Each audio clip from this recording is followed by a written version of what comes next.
Okay, we said that Florence Nightingale was the first nurse to use evidence-based practice during the 1850s. She studied hospital designs, the battlefields of the Crimean War, and patient outcomes in England, Germany, and French. And all of you, I think you have an idea about how she worked hardly and how she correlated between the spreading of infection among the patients during the time of this Crimean War, and how she linked it or linked the outcome with the practitioners' hand washing, how she insisted in that. This is evidence. She linked between their practice, not wash the hand, and the reduction in the infection among the patient.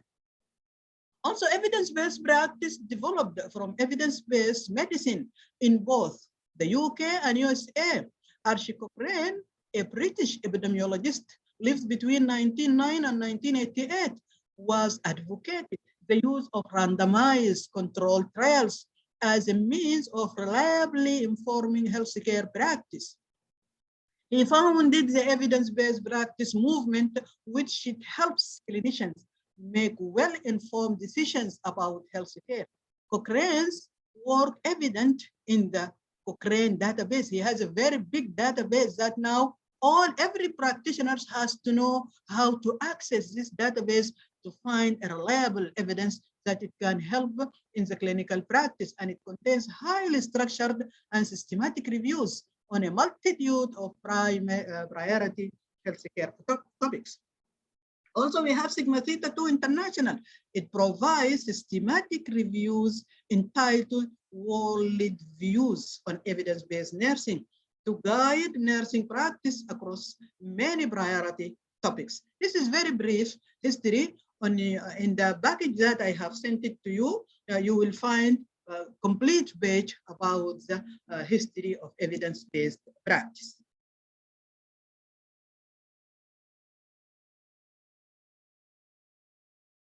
Okay. This is the first pioneer of evidence-based practice.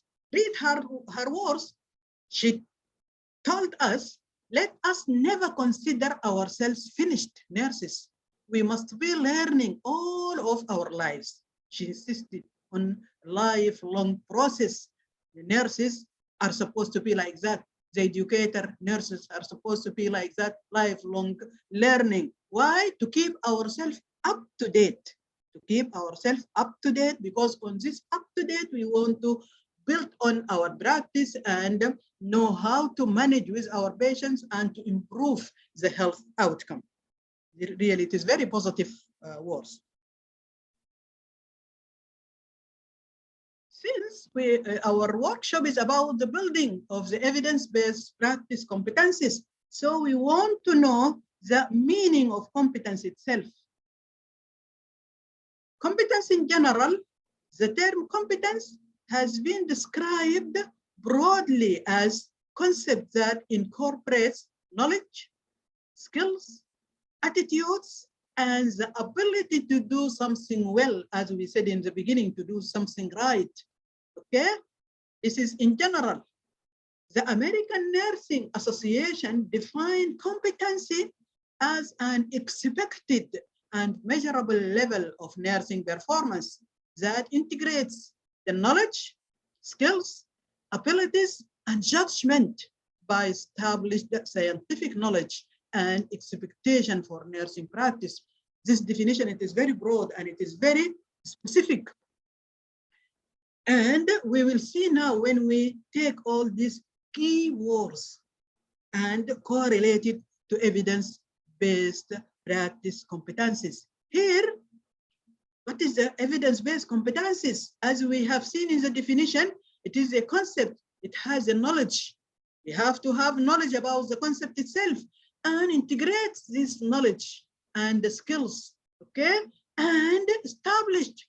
It is established scientific knowledge about expectations for nursing practice. This means that we'll reach the measurable level of nursing performance. Measurable means we have to have key indicators to let us measure our practice and our intervention. Then we change the abilities and do the judgment, taking a decision to change the care that we are provided, okay, and to see the outcome. All these keywords, if you look to it, it will combine in the evidence-based practice competencies.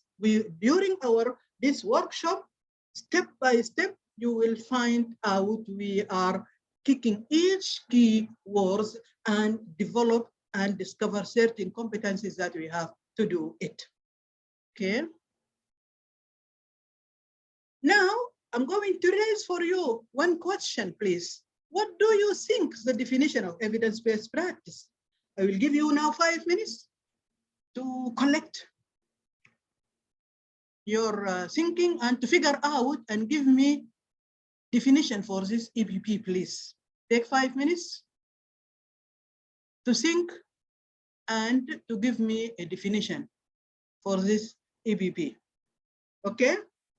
Yes, I'm waiting for your response, either to unmute yourself or to drop it in the chat box, please.